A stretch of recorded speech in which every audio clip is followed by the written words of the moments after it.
In September of this year, I solo canoed the Wolf River in the Yukon territory of Canada. To reach the headwaters, I chartered a float plane out of Whitewater and flew deep into the wilderness. Thank you very much. I'll see you next time.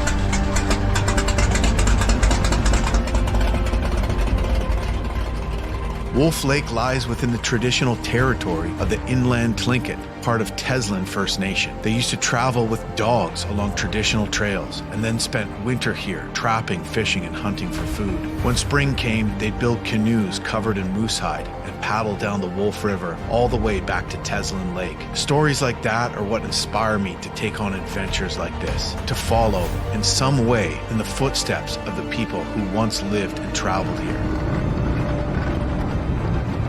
After a long flight, the pilot touched down on Wolf Lake, the source of the river, and then took off again, leaving me completely alone. The sound of the plane faded, and the silence set in. I had the entire lake to myself.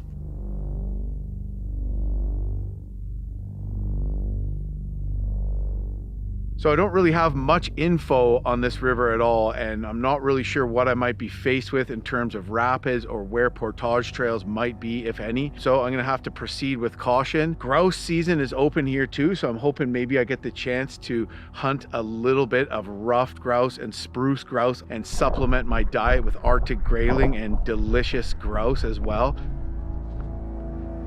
Get my gun loaded up for bear protection. I'm gonna load the first shot with double-aught buckshot and the second two with slugs. I'm not scared of bears right now by any means, but like if I'm gonna lug this gun out for bear protection, I might as well have it at the ready. The water is crystal clear, and I could see hundreds of Arctic graylings stacked up in the current.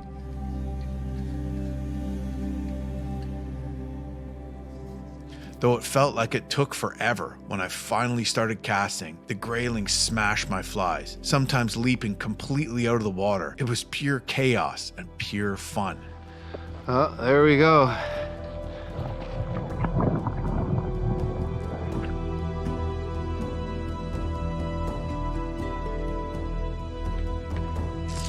Yeah, nice. Woo, it's a nice one. That is awesome. Wow, that's a big grayling. That is definitely my biggest grayling on a fly. Fly fishing for them was way more challenging and exciting than spinning gear, which almost felt too easy in this spot. First cast. They grow the grayling big around here. This is like one of the biggest grayling I've ever caught. Every cast. Whoa, that is not a bad looking grayling if I ever saw one. Look at that. Just crazy good fishing. Oh my God, I see what I think is a lake trout. Woo! That is one chunky grayling. Wow, look at how many fish are in here. Holy. Right over here, there are like literally 60 fish. Woo! Look at the size of this grayling. Holy smokes.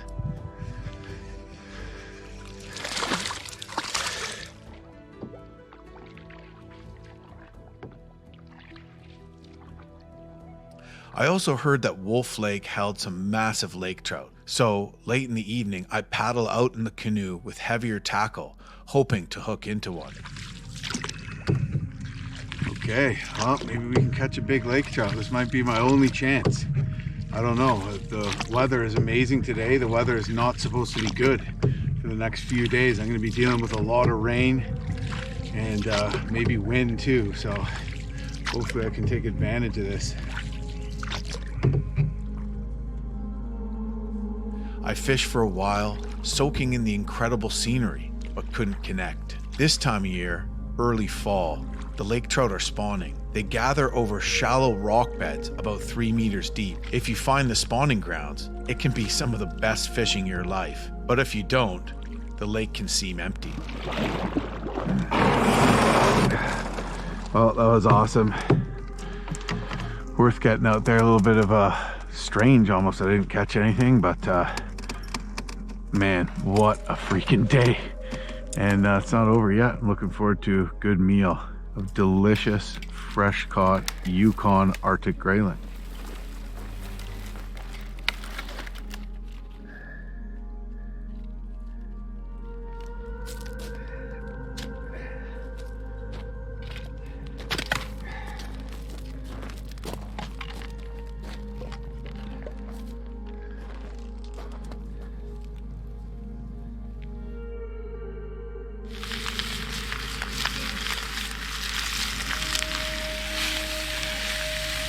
There we go.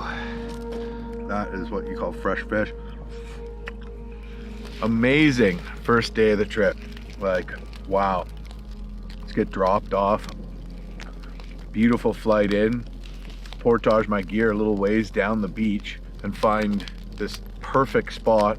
Obviously been used by a fly-in fishing or hunting operator, but the best Arctic grayling fishing hole I've ever seen in my life, hands down. Like, this is what you call world-class fishing. I'm gonna finish eating this fish and crawl into bed. Can't wait for tomorrow.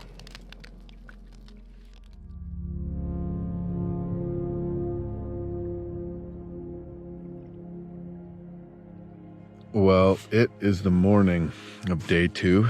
It's about 7. Seems like we got some wind today, and it is a chilly morning, so looks like a new weather system blew in overnight, unfortunately. Got to really enjoy a very cool Northern Lights display last night, so stayed up a bit late checking that out.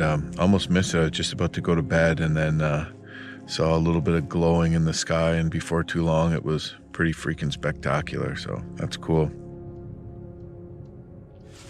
I brought this puffer. This is the Columbia Titanium Omni Heat Arctic. It's super warm. Great for these cold mornings here. It's not the water resistant one, so I wouldn't want to wear it you know, without a good rain jacket on while it's raining, but man, it's nice and warm. Great to bring on trips like this for these chilly mornings and evenings. Columbia Titanium Omni Heat Arctic.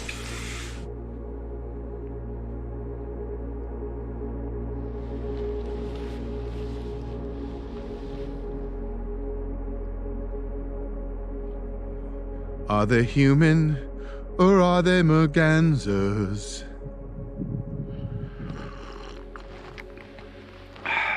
Well, certainly an awesome place to have a coffee. Just watching kingfishers diving over there. I got ducks swimming by, watching a beaver. If only I wasn't freezing my ass off, it'd be great. Got some crowberries here and some crowberries and some cranberries. Well, I don't really know what I'm going to be facing on the river today. I got this new dry suit. It's a Kokatat dry suit. Kokatat's the manufacturer, and my old ones had seen a lot of use, and the gasket broke on the wrist, so they actually just gave me a new one for warranty, because I sent it to them and they said it was starting to delaminate. So, but I needed it in a rush, and all they had in my size with the right size booties was red, so I'm not going yellow dry suit anymore. It's like it's a change of an era. I've been wearing a yellow dry suit since 2008. Everybody that asks, how do you keep your feet dry all the time? Aren't your feet wet? Oftentimes I'm wearing chest waders or hip waders, and they have neoprene booties built in. These have Gore-Tex socks built into them, so I don't get my feet wet.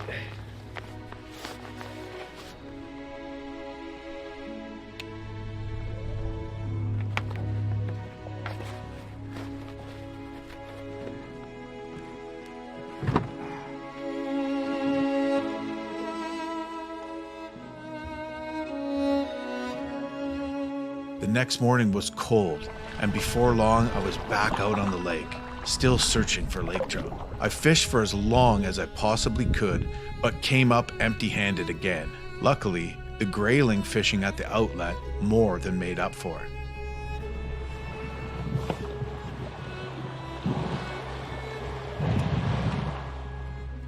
While paddling along the shoreline, I came across the remains of an old log cabin.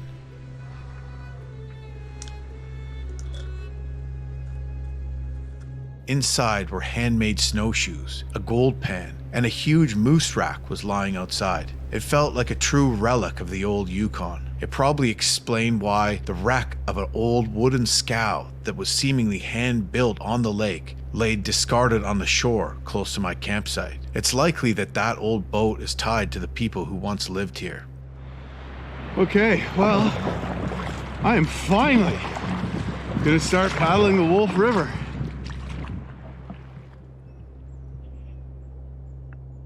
By the time I finished exploring, I realized I'd fished so long I was already behind schedule. It was time to start making some distance. As I paddled downstream, I quickly discovered that this river was far more spirited than I'd expected. Back-to-back rapids came at me fast, and I had to stay on my toes to dodge the countless boulders in the shallow water. The Wolf River was showing its teeth.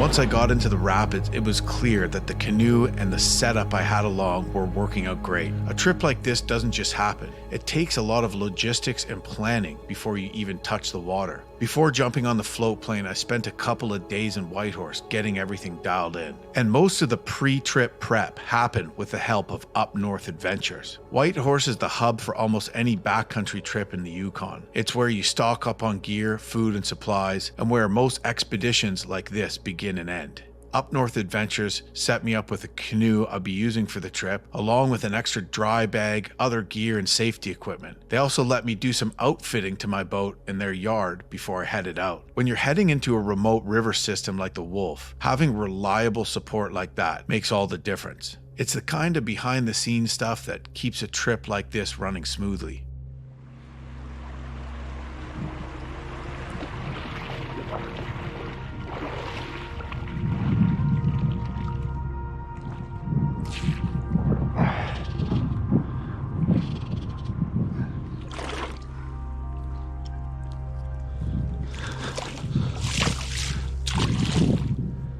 So fun to catch them on a fly with the topwater dry flies. You just cast and you watch it float by, and you cast and you just know any second one's gonna jump up. Could be your next cast, could be in 12 casts.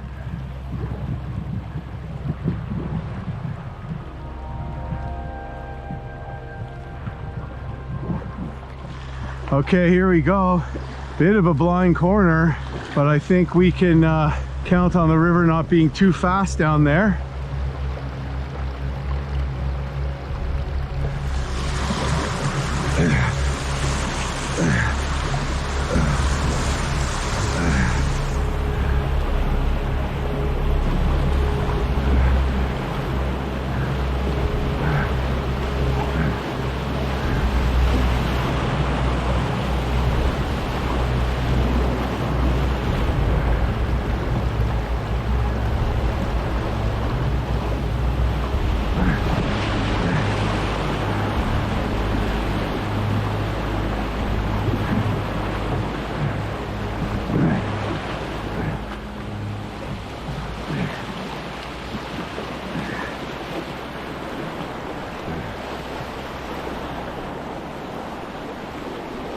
I noticed right away that this river felt different from many of the other Yukon rivers I've paddled further north and at higher elevations. The Wolf is much narrower, and the forest around is far denser. You don't see the same big mountain views you get on those alpine rivers. Instead, it had a far more intimate, almost comforting feel to it, despite the relentless whitewater.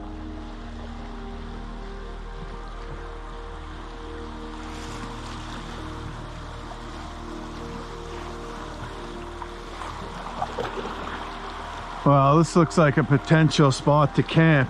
Hopefully there's not like the perfect spot just downriver. I think maybe this will be home for the night. I'm gonna go check it out. Oh yeah, this is the spot for sure.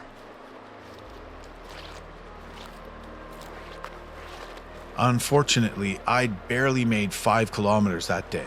Between all the fishing I did back on Wolf Lake and my decision to stick around and fly fish after being dropped off, I was way behind schedule. To make it to Teslin on time for my shuttle pickup, I'd have to cover around 40 kilometers per day from here on out.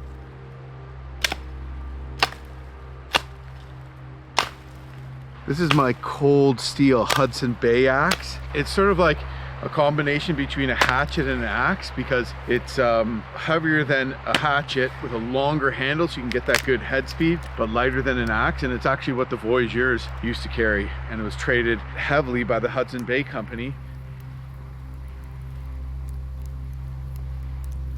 These are bison sausages. When you bring bison sausages, these will last for so long out here. If you bring them out frozen, these will last for about 8 days.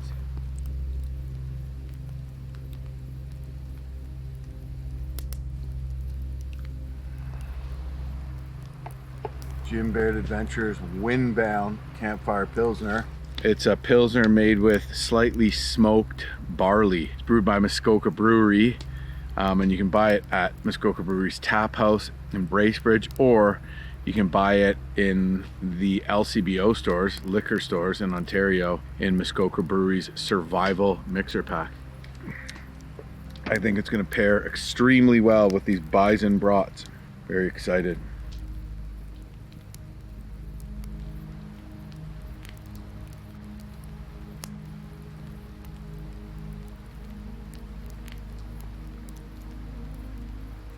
Well, I'm probably going to be eating another one of these. I'm getting to bed just after dark.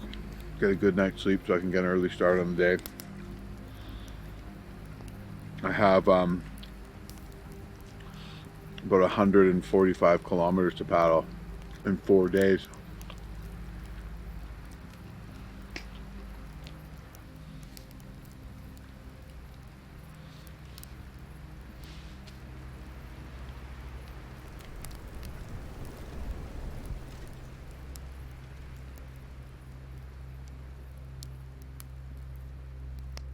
I got my Blue Elite 30 set up here.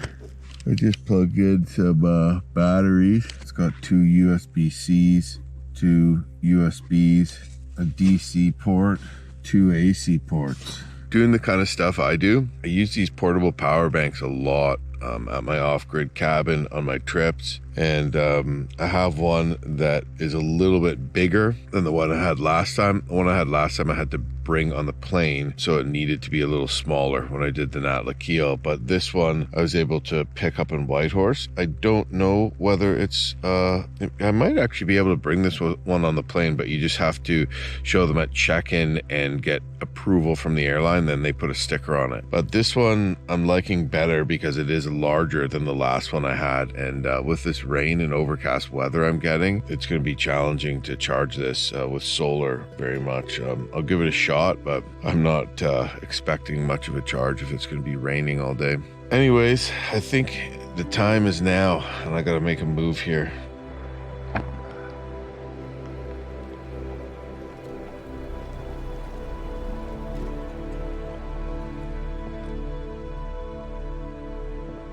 So taking a closer look at this campsite, you can see the river screams down a bit of a rapid here and then takes a hard right bend, and the water behind me pushes right up on the bank before it turns hard to the left. There's long stretches on this river which are just no good for camping. So what made this a perfect site? When the glaciers were receding, water levels in the river were much higher, and strong current pushed rocks up like this. And you can actually see just in front of me here another bank that almost directly emulates this bank, and then beyond that another one. So you can see here 3 different levels of river, 3 different tiers where this river came and bent, and I can use that information as I travel down river to get an idea for where there might be a good campsite, because I have no notes on this river. I don't have anything saying from somebody else that's paddled it saying, oh, there's a good site here, a good site there. So if it's getting dark and I think, well, should I push on?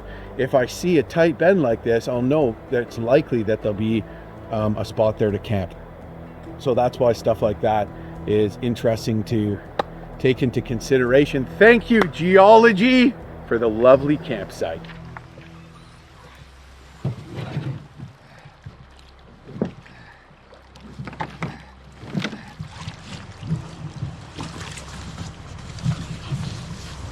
Day 3. We are on the water.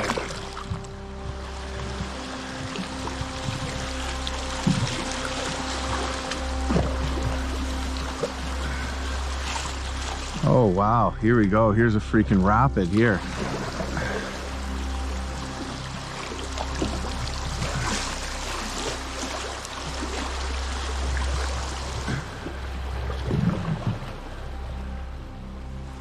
Looking ahead at my map, I could see that in the days to come, the river would start to slow down and snake its way through long, winding bends. That meant a lot more paddling if I wanted to keep up my 40K a day.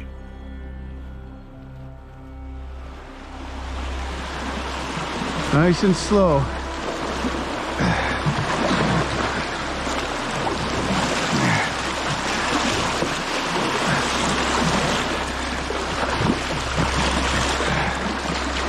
Tricky, tricky. Technical, but fun.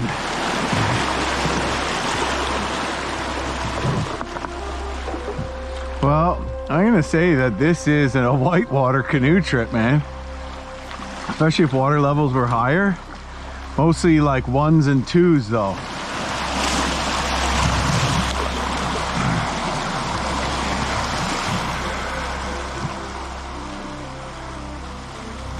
Around midday, I paddled through an old burn, a vast stretch of blackened spruce and charred trunks that reached as far as I could see. I pulled the canoe ashore and wandered through it for a while. There's always something a little eerie about walking through an old burn. The silence feels heavier, and the ground is littered with fallen, slivered logs, like bones of an old forest. But at the same time, there's something strangely beautiful about it too. In the northern boreal forest, fire is a natural part of the cycle. These black spruce trees are meant to burn. Fire releases nutrients back into the soil and makes room for new life to take hold. While it feels a bit haunting, it's also a reminder that even destruction has a place out here. The forest always finds a way to start again.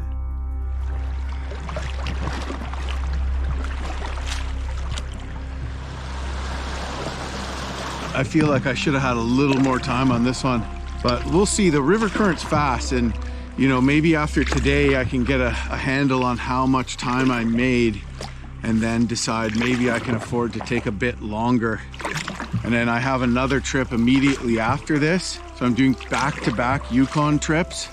A buddy of mine who is a Yukoner, you saw us go deep into the backcountry by snowmobile to a big lake and just smash tank lake trout in the wintertime. That guy has invited me on a moose hunt, and I drew a tag, buddy hunting tag. So I'm gonna essentially go moose hunting with him, and we're gonna work on a new jet boat he's building out of HDPE, the same stuff he builds on a sled. So I'm really hoping that I get the chance to fill the freezer and have good healthy meat for the family for probably about I don't know, almost a full year, depending on how hard we go on it.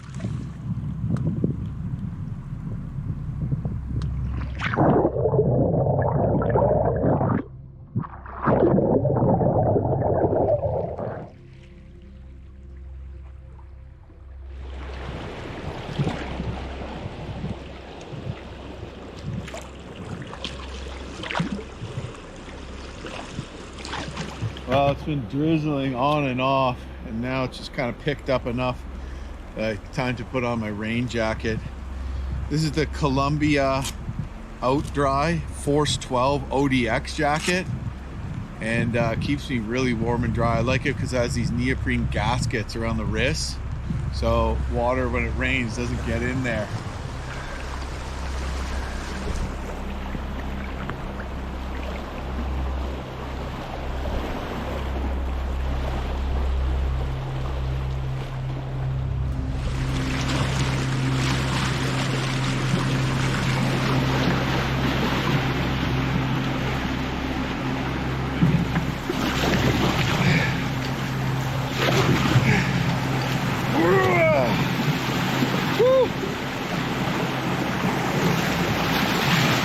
crazy. 2 down trees, one completely across the river.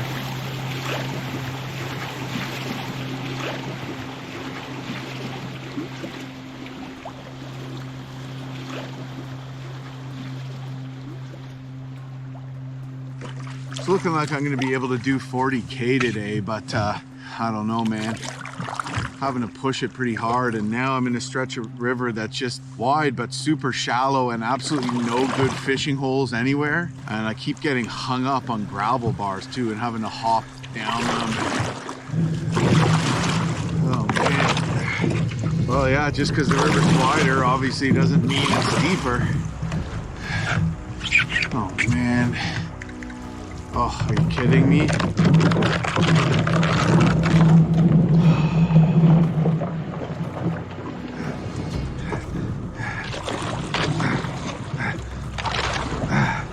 Come on.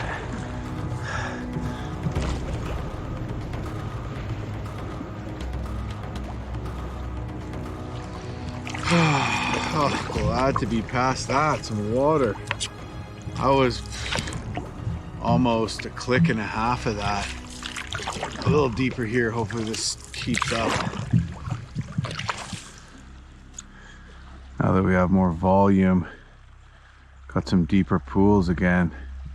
Hoping the fishing will pick up. I just saw 3 like real chunky grayling. They're swimming that way. Come back!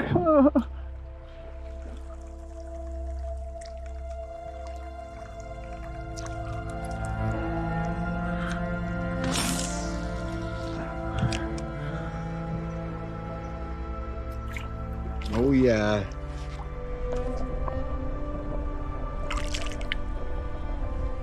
We're eating tonight. Oh, a good size one too. Look at that. That is a beauty. What a nice grayling.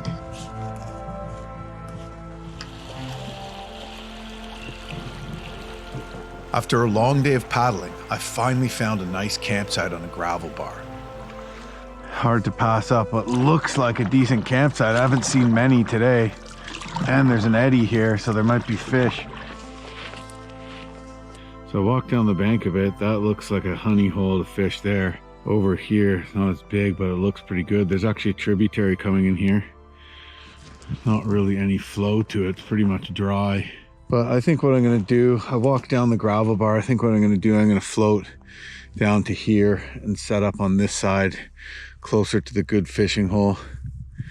And yeah, I think this is it. This is home for the night. Finding a wolf prints. We are on the Wolf River, I suppose. There's a big old wolf print. Look at the size of that. It's like wider than my fingers. One good thing about camping on these gravel bars, there's tons of driftwood everywhere, so I don't need to go searching for firewood and saw stuff up. I can usually just burn long pieces of wood and burn them in half, and you don't even need to use the saw or the axe for the most part. That's always nice.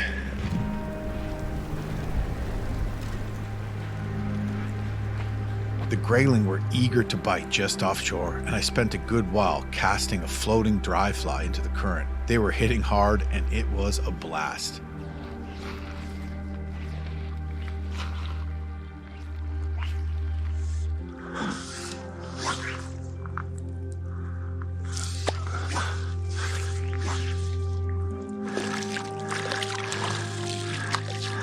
This is like the first little one I've caught since I've been here.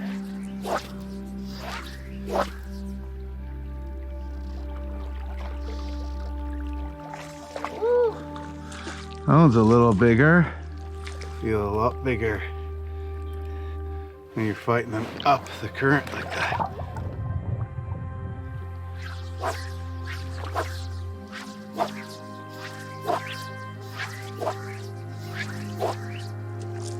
Yeah. Oh, that's a nice one. Gotta fight them up the current here. Woo! Oh man, this is so fun. Fly fishing for Arctic grayling. Well, there's dinner. Better get to cooking. Gotta set up camp. Get a fish stew going, but that was a lot of fun though. In September in the north, You don't have the luxury of the midnight sun like you do in early summer anymore. By 8:30, it's pitch black. So after keeping a couple fish, I stayed up well after dark, cooking up a grayling stew over the fire. I brought a few fancy spices along as a treat, and I made the stew with potato, carrots, and onions that I cooked up in a frying pan on the side. It smelled incredible, and it tasted even better. To save time and not waste any meat, I threw in whole chunks of grayling instead of filleting them first. I figured I'd just pick out the bones as I ate.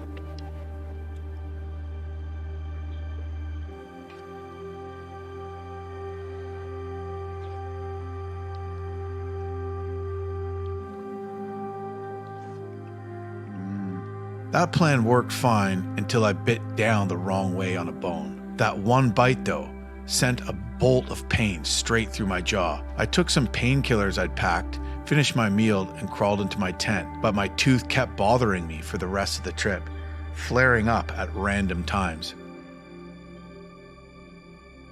Looking ahead at my map, I could see that in the days to come, the river would start to slow down and snake its way through long, winding bends. That meant a lot more paddling if I wanted to keep up my 40K a day. At the same time, those slow meandering stretches and the swampier country surrounding them looked like prime moose habitat. I was really hoping I'd catch a glimpse at one of these massive, powerful animals along the way.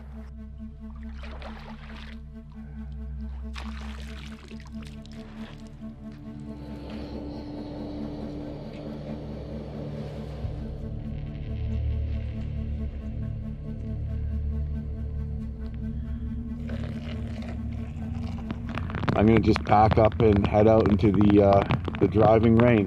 That's the plan today, and just paddle, paddle, paddle.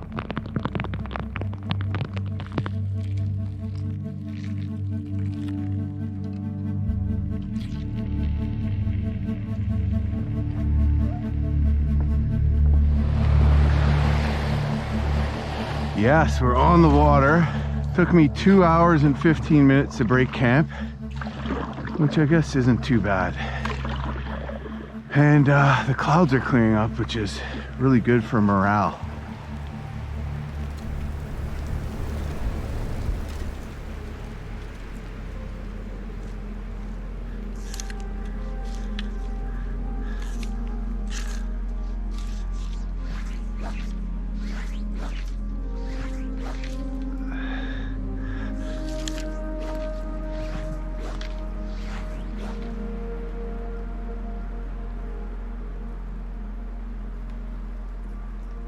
We'll see if the spinning rod can do any better in this spot.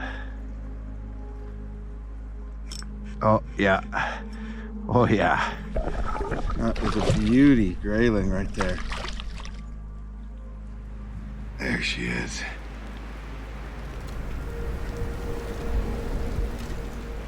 This is a serene dream right now. I'll take some days of bad weather and cold for mornings like this. Wow. Starting to get worried this morning. It's just gonna rain all day. And just as soon as I get on the water, it gets beautiful out. It gets in action on my fly rod. Land a beauty Arctic grayling.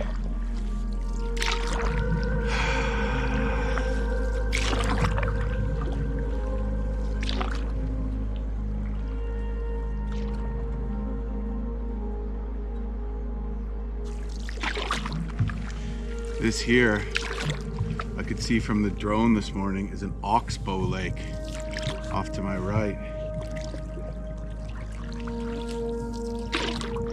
Wow, this is just beautiful, deep, clear water. Yeah, so you could actually paddle around in this huge loop. And the river actually used to go that way, but as it went around this bend and as it slowly over the years built up enough sediment at the mouth of this big oxbow, it just redirected the river to go this way. Well, I haven't made it very far, but I just passed over a school of what looked like whitefish. And they get bigger than grayling too. If I catch a whitefish, I'm keeping it. but I don't see any now. Bummer. Well, there's where the oxbow comes back in. You can see there's a big pile up there, but no current coming out, so it's slowly becoming its own separate lake.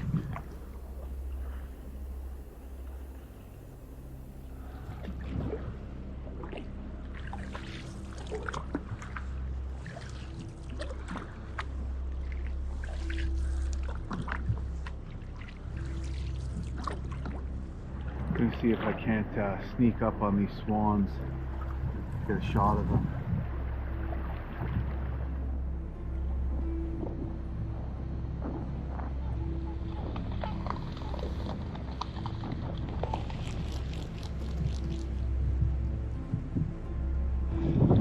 So I'm just gonna pull over up here and pull out my lunch and then continue on downriver. But yeah, I see a lot of beaver activity along the banks here again today, which is cool. At this time of year, the beavers are extra busy getting ready for winter. And what they're doing is they're building up their winter store piles by going and biting off shoots, willow, poplar, stuff like that. Like this stuff we see along here. Essentially just bark of deciduous trees and shrubs. And they're getting those little sticks and they're piling them up in calm spots of the river so that they can access them under the ice after the river freezes up. And if they don't get enough, well, they'll have an issue over the winter. So I see a lot of beaver trails coming down into the river, a lot of drag marks where they've been dragging branches and stuff like that down. And at the same time, I think the wolves don't mind fattening up for the winter either. And a beaver, there's a lot of fat on a beaver, so that's a great thing to get if you're a bear or you're a wolf. So the wolves know that this is a time when the beavers are out of the water getting food, and the wolves are trotting along the bank, following those beaver trails down to the water, seeing if there's a beaver at the end and maybe waiting for one, because a beaver is a great meal for a wolf and they're pretty good at getting them too. So it's just kind of cool. I mean, it is called the Wolf River after all, so maybe I'll see one. We'll see. I feel like this is probably one of the best times to see a wolf because they're down on the river trying to eat beavers.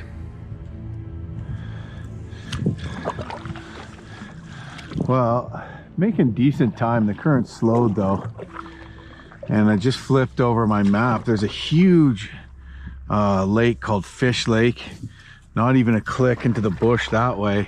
Yeah, so I feel like this would be a pretty good area to see a moose through here over the next 10K. Oh, the map was upside down. Fish Lake is actually that way, and it'll be on my left.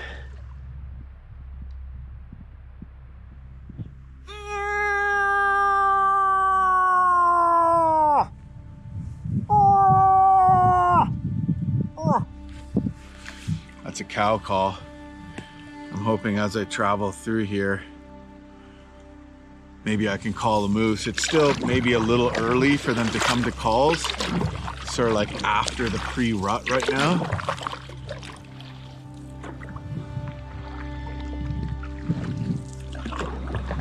Well, just coming around a bend and I saw a perfect deep, slow moving spot. Took a cast and immediately hooked into this beautiful Arctic grayling. Look at that.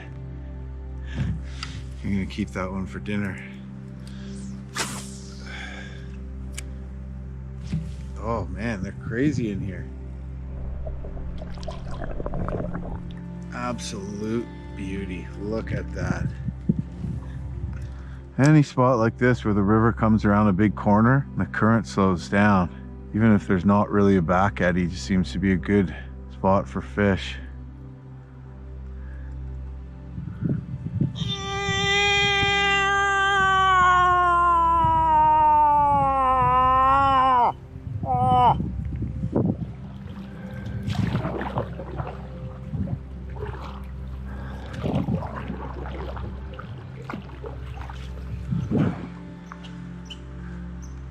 Well, it is 20 after 1 in the afternoon right now.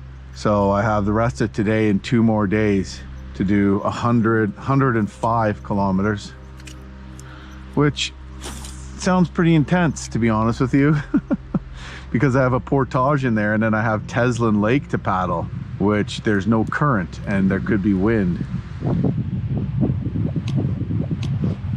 Some beautiful mountain views here. The mountains are stepped back a bit from the river, but they come up right to the base of Fish Lake, which is just a few hundred meters in the bush to my left. And I'm right in between 30 Mile Range and Englishman's Range. And essentially this river splits those two mountain ranges.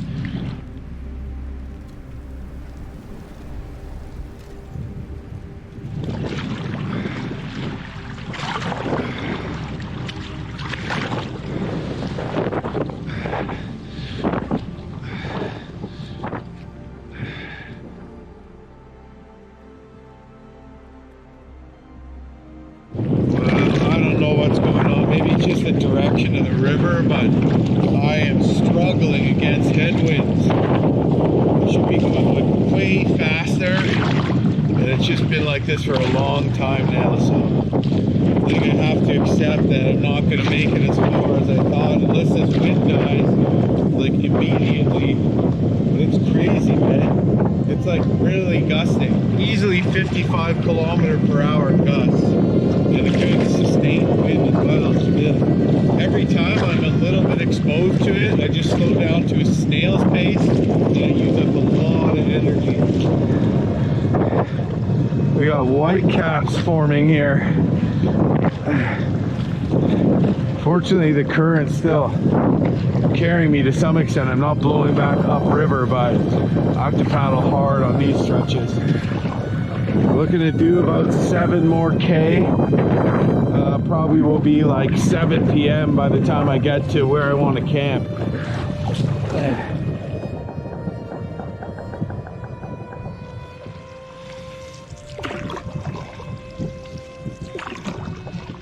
Well, then you go through stretches like this where you don't even know it's a windy day hardly.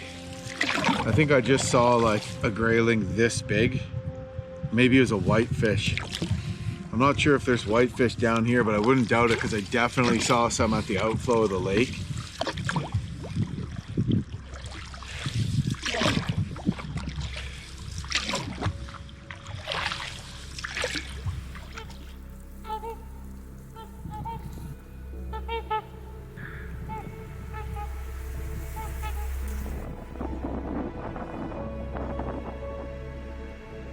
At one point, I spotted a cow moose in the shallows near the bank. Her back was turned to me, and I managed to float in surprisingly close before she noticed me. When she finally noticed me, I was close, and as I got even closer, she startled and then leapt straight into the river right in front of my canoe and splashed water all over my canoe as she swam to the far side of the river. Climbing out on the opposite bank, she turned and looked back at me, almost as if to say, "Who are you? And how on earth did you sneak up on me like that?" I'd never intentionally get that close to a cow with calves or a bull at this time of year. That's just asking for trouble. But in this case, it was an incredible couple moments to witness the moose up close like this.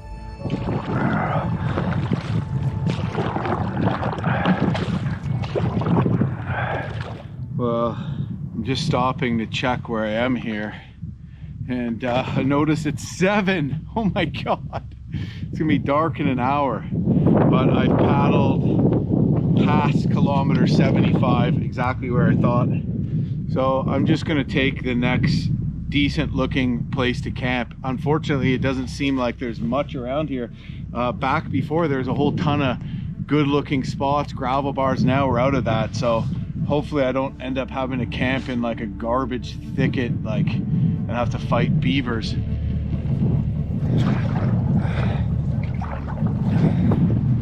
Well, just looking at my map, I see some islands about 2 kilometers away, and there might be a gravel bar on one side of them anyways, and that might be my only hope here.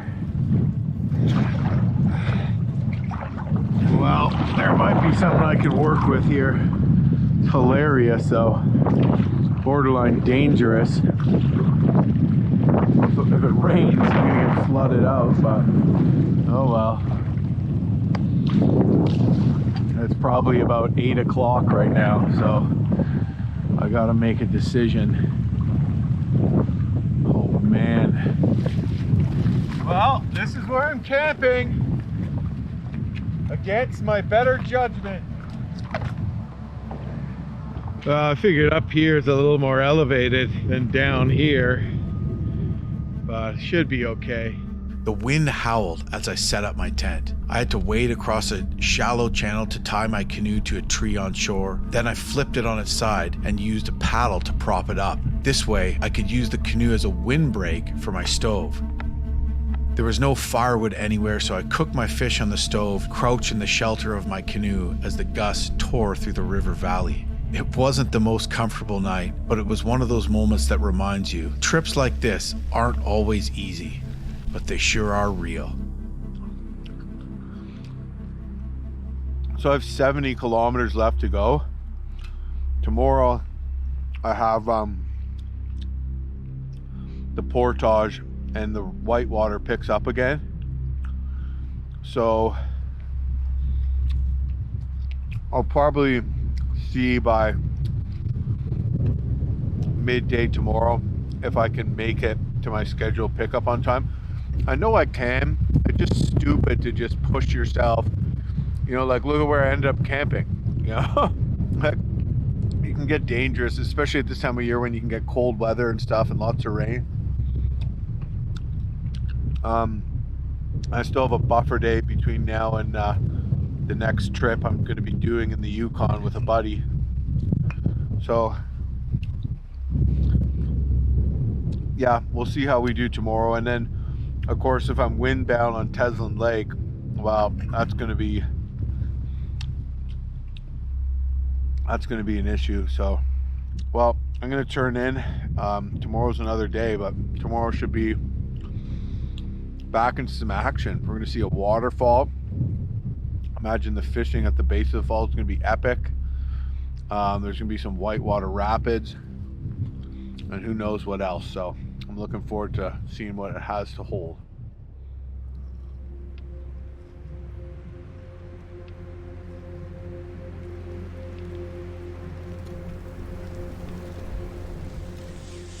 Well, it is the morning of day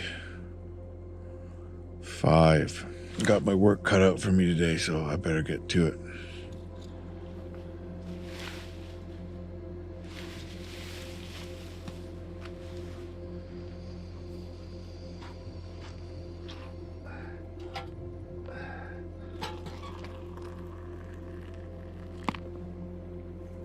Nailed it this morning. Perfect hotness, perfect amount of grinds, perfect time sitting, perfect amount of creamer.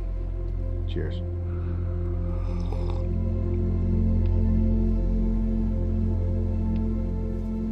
Well, I guess this campsite didn't turn out to be too bad.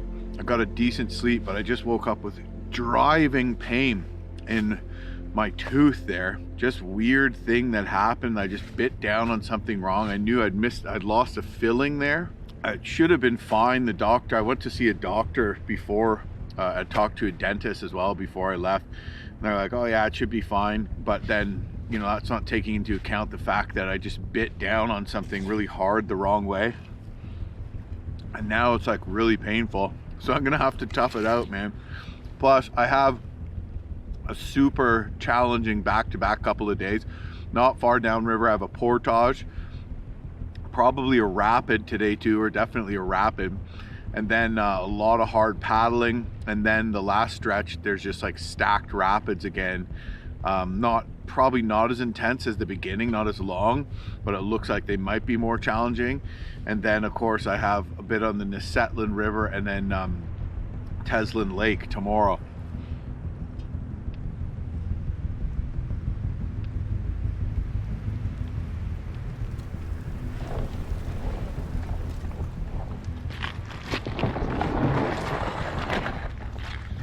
Day 5.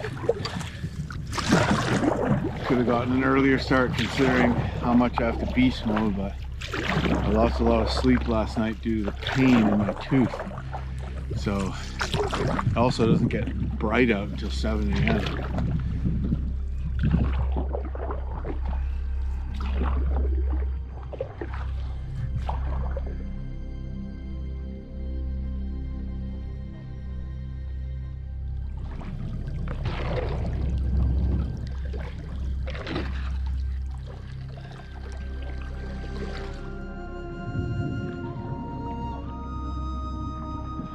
Coming up to English Creek. Might be a decent spot to fish, I don't know.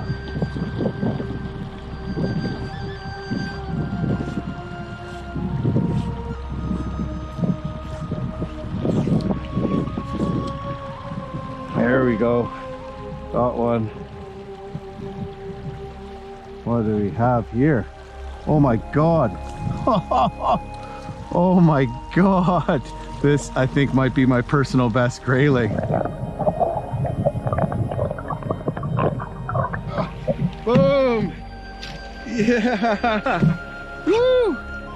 Look at the size of this grayling, baby. Good look at that fish. Oh, oh. Well, I'm gonna let him go. Wow, that is huge.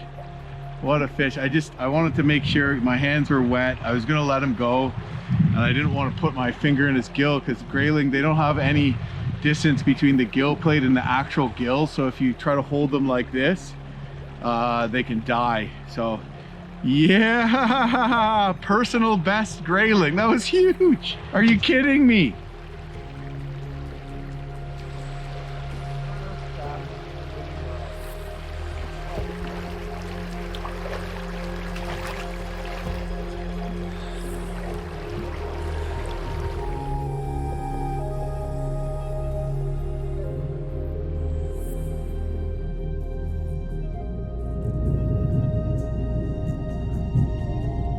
Not long into the day, I spotted a young bull moose. I kept my distance this time. It seemed a little aggressive.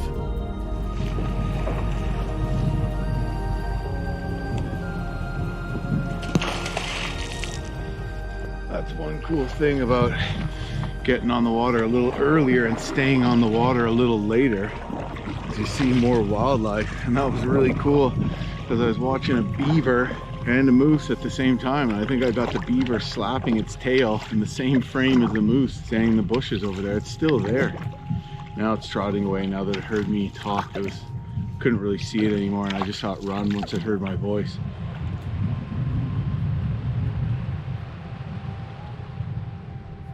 Soon after, then a cow with 2 calves wading across the river. I felt so lucky to witness them.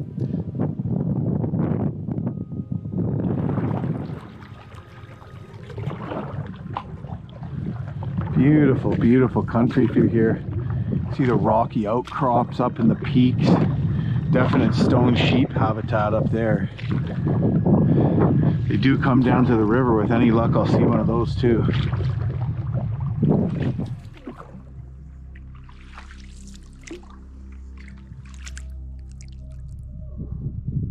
Wolves.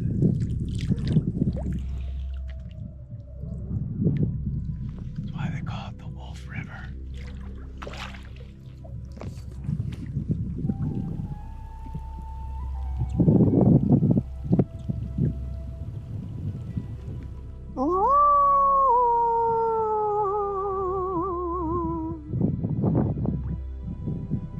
Well, as I rounded the corner and the wind came into my face, is when I heard the call.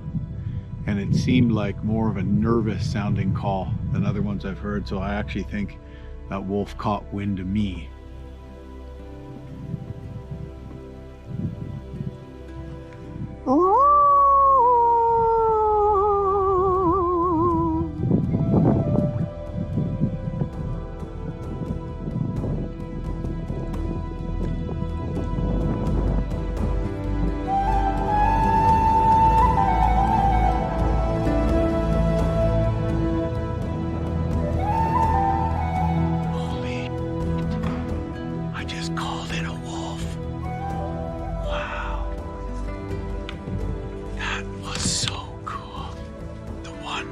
Coming in was upwind of me. Where I heard the calls coming from were downwind of me. This wolf came walking upriver. It blended in so well. At first it was staring at me. At first when I saw it, I was paddling and I just thought it was a log or something. But I think it was looking at me for a while before I even saw it.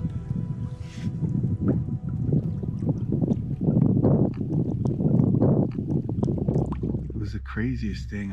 I saw that wolf in my head before I saw it with my eyes. Same color and everything. I must have just seen it and it only subconsciously registered at first.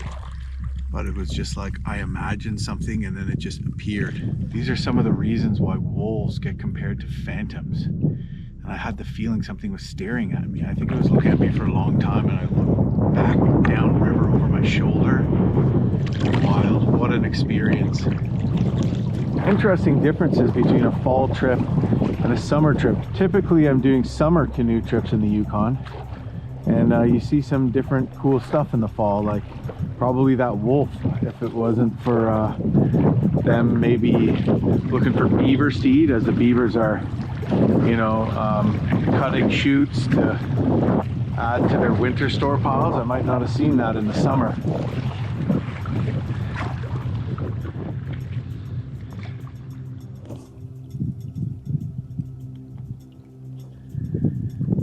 That was a mink I just saw, and it's definitely running along the banks looking to try to kill muskrat, even though muskrat way more than a mink. Mink are good at killing them. And a couple times I've heard like a splash close to shore. And I thought, is that a fish? What was that? Like, it's too small to be a beaver. Well, it turns out they were muskrats, and I actually saw one. I think maybe they have little dens in the bank, just like beavers do.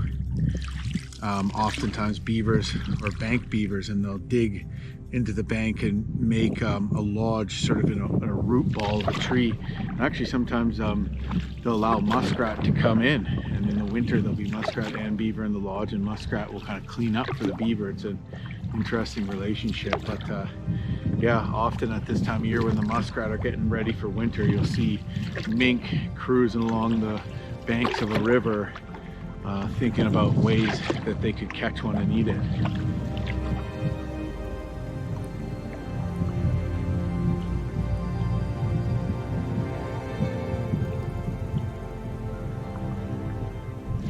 Just watching what I believe was a peregrine falcon. Fairly rare bird. I couldn't tell, but it might have been banded, which is even rarer. I think they're the world's fastest bird for diving speed.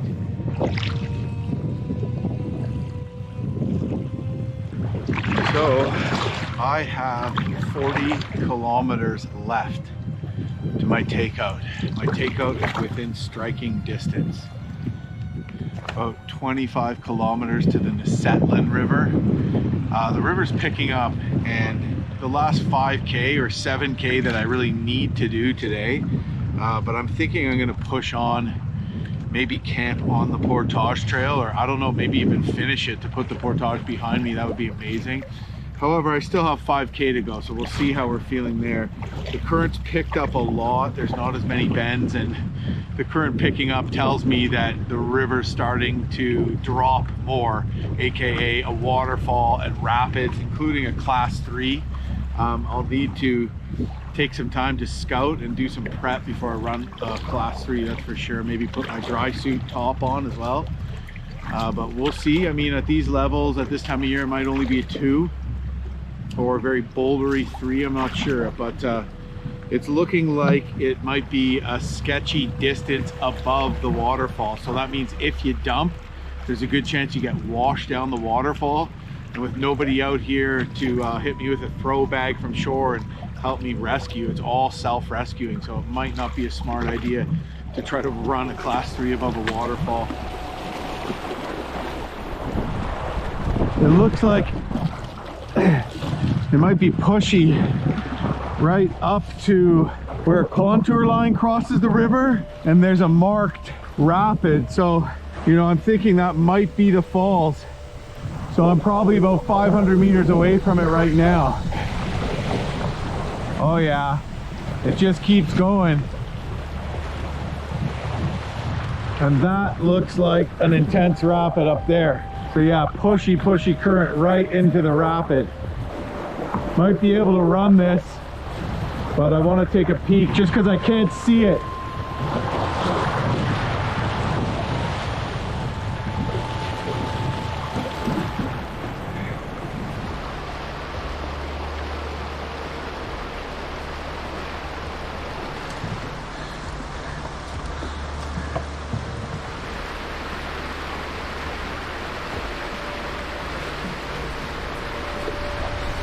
Yeah, so this is the waterfall. You've probably seen me run some stuff that looks crazier than this, but this is not runnable because of those huge frothing aerated holes. No way that you wouldn't flip. Well, I'm thinking I could probably line this whole thing and I don't even have to portage. It's a little sketchy to run, but yeah, I'll bust out a long rope and line it on the left.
Well, that did not go quite as planned. When I tried to push it, I tried to hit the V, but I didn't push the canoe perfectly down straight to hit the tongue, and it hit like the reactionary curling boil, wanted to flip, got pulled back in. It all would have been okay though if I had run up on top of the cliff quickly and pulled it out of there, but I slipped and was squabbling around on slippery rocks, not going anywhere. But when I climbed up, I pulled it down and the canoe didn't flip. I got to bail her out, but all's well that ends well. I'm not sure I'd do it again, but I'm happy that I did do it because I just saved a ton of time and energy.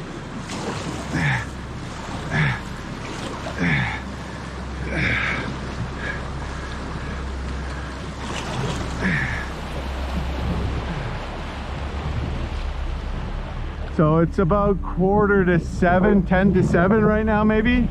But with the clear skies, it's gonna stay light a little longer than yesterday. So I'm gonna try to just get all the whitewater behind me.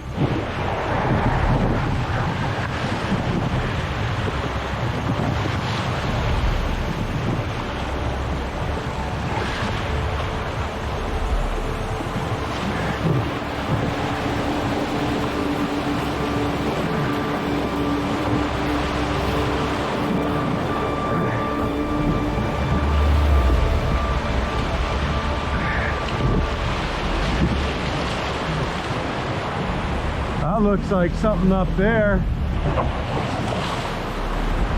Maybe a bigger rapid. Maybe I can get over on the left though and scout.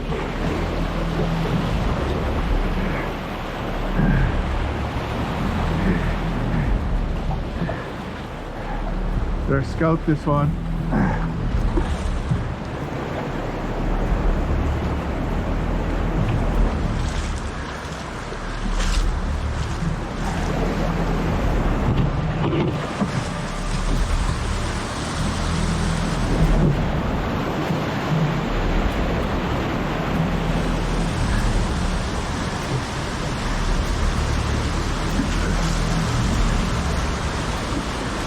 Well, it looks like this is the waterfall, not what I just lined back there. I'm gonna have to front ferry over to the other side of the river. Looks like I'm gonna be camping at the waterfall after all.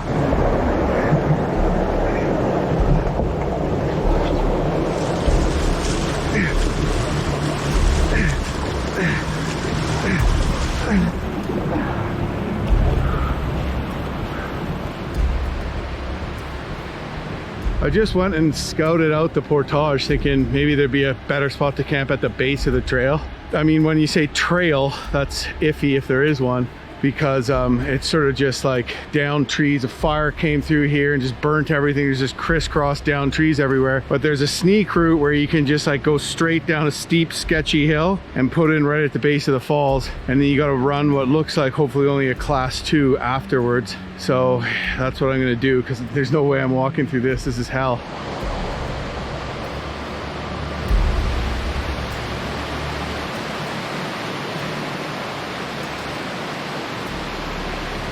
Here I was saying, oh, I'm not gonna rush, and pushed it late in the evening.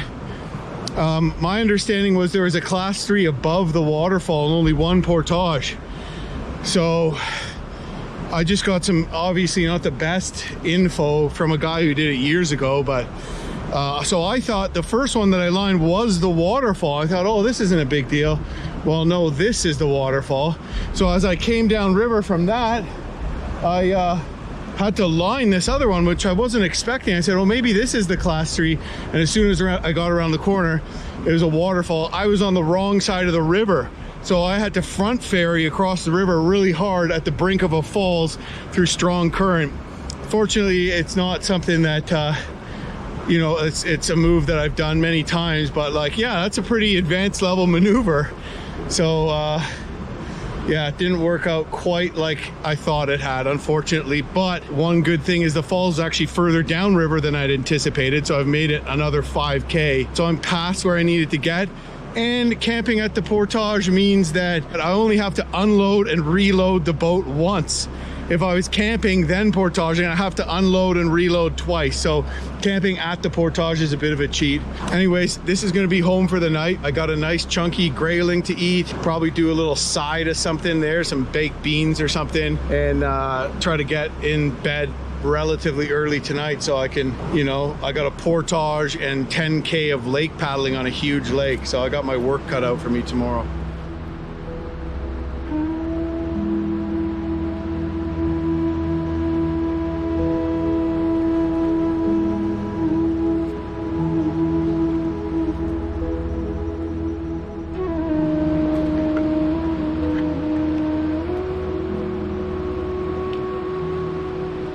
Appetizer here. Smoked mussels. And I know what you're thinking. You're thinking, Jim, you got enough mussels as it is. But this is a little treat. I always try to bring 1 or 2 of these on a trip. What an epic day today was. Saw 6 moose, called in a wolf after hearing them howl. Didn't just get a fleeting glimpse at it, stared at it eye to eye for a long time. Caught my personal best Arctic grayling on the fly and just paddled through epic mountain scenery, and it was a pretty beautiful day in the end too. And now I'm camped by a gorgeous waterfall.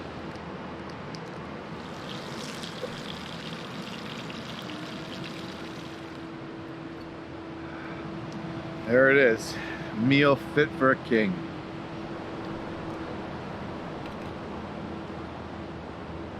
That night, while cooking fish over the fire, the sky erupted with another spectacular Northern Lights display.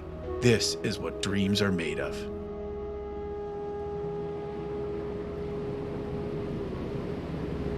It is the last day, hopefully, of the trip. I just got to pack up my sleeping bag and everything, and I'm starting the day with a portage to get around this falls. It's not long, but it's pretty treacherous because it's very, very steep downhill to the put-in, and then after that I have what looks like a pretty challenging rapid that I can't really scout. So day's starting off pretty interesting.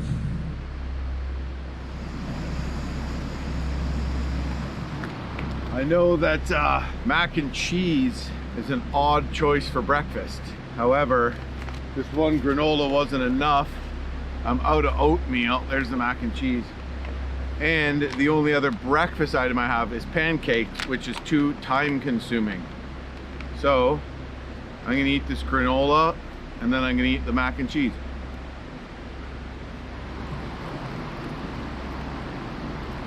So yesterday was the second time in my life that I've called in a wolf. The first time was even more amazing, although I didn't get as long as a look at it. But I was on the Northwest Territories Cannel Trail, and there's wolves howling all around. And so I started howling and I walked into the woods, and a wolf came up out of the bush probably about 6 feet away from me. 6 freaking feet away from me, and then just saw what I was and vanished, just a young wolf. And I was like, look at that! And my buddy was there with the video camera but never caught it, but it was really cool.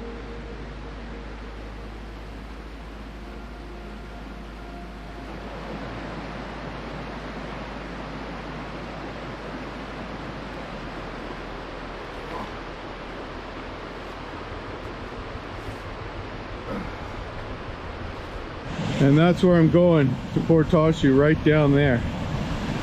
Rapids around the corner.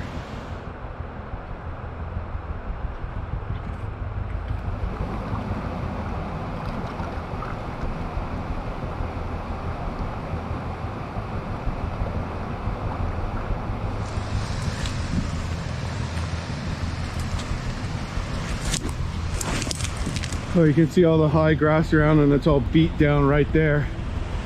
That's where a moose bed down.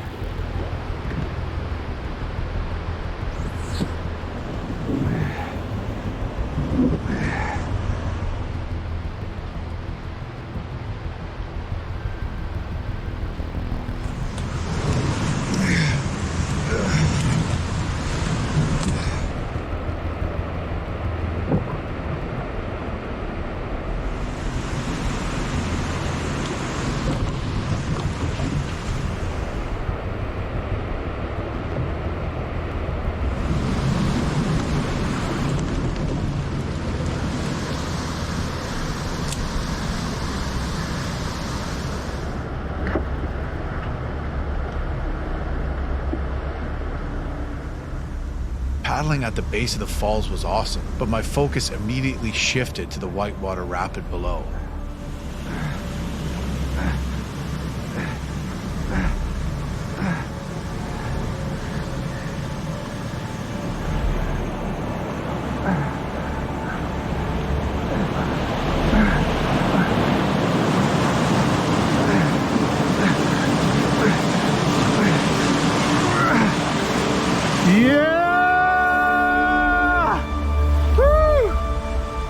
Luckily, I was able to skirt it on the far left without really hitting any big waves, but not without dodging a pretty sketchy rock, which got my adrenaline pumping as I hit it. But fortunately, I managed to keep the canoe upright by bracing hard.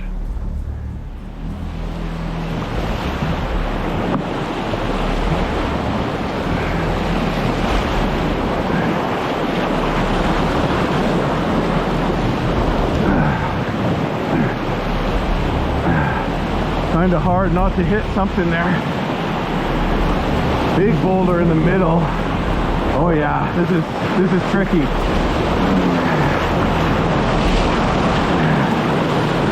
Woo!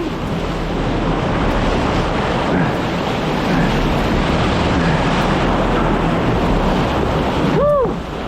Yeah, baby. Solid class 2.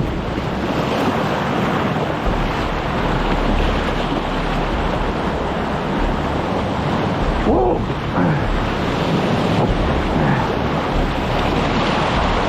Didn't see that one. Oh man.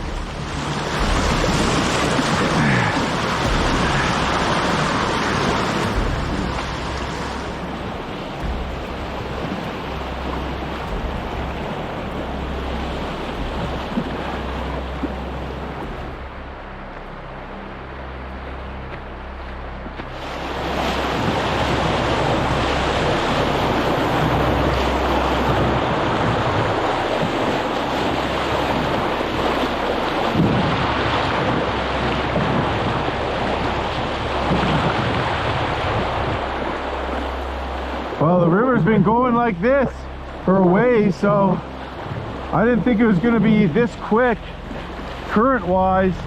I have probably about 25K to go total. It's all going to depend about the wind on Teslin Lake. And I'll be meeting up with the Nesetlin River in about 15K. So I'm looking forward to experiencing a bit of the Nesetlin River. It's a beautiful river too.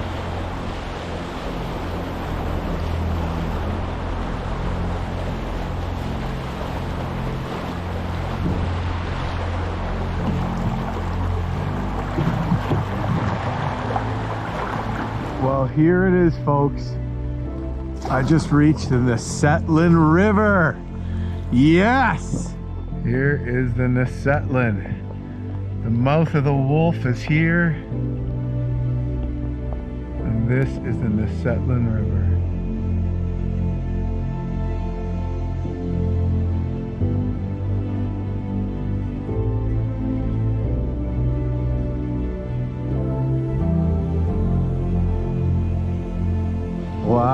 The Wolf River was amazing. I feel like it's called the Wolf River because of wolves. I saw wolves, and I think those wolves are there in the late summer and fall because of all the beavers, which has to do with the winding back eddies. And then the beavers are building dams off the river, and there's slow stretches of the river, which is one of the reasons why there's so many moose. So what an awesome intact ecosystem. Giant Arctic grayling. Would have liked to have a bit more time, but you know what, having that challenge and completing it, it feels good if I finish it, that is. And all in, yeah, I think the Wolf River was pretty special, but the trip's far from over. Still got a ways to make it here on the Nesetlin and then Teslin Lake. But goodbye, Wolf River. You were good to me. You're a magical, wonderful place.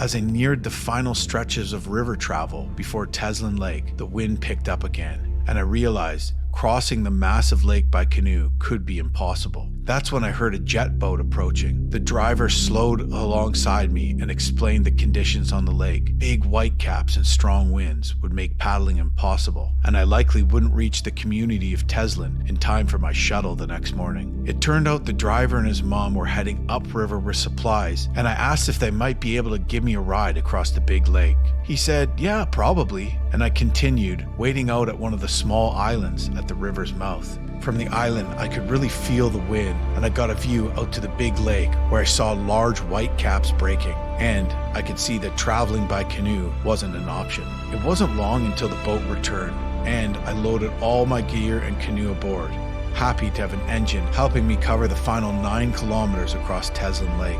I wished I'd had more time to do the trip, but thinking back, day 5 alone had been one of the most epic days of river travel I've ever had. And the fact that I was able to meet the challenges I faced made the trip feel even more rewarding. From Teslin, I'd head back to Whitehorse to help my friend Ryan complete a unique boat he was building. Once the boat was finished, Ryan and I would return to the Yukon wilderness together, this time on a moose hunt.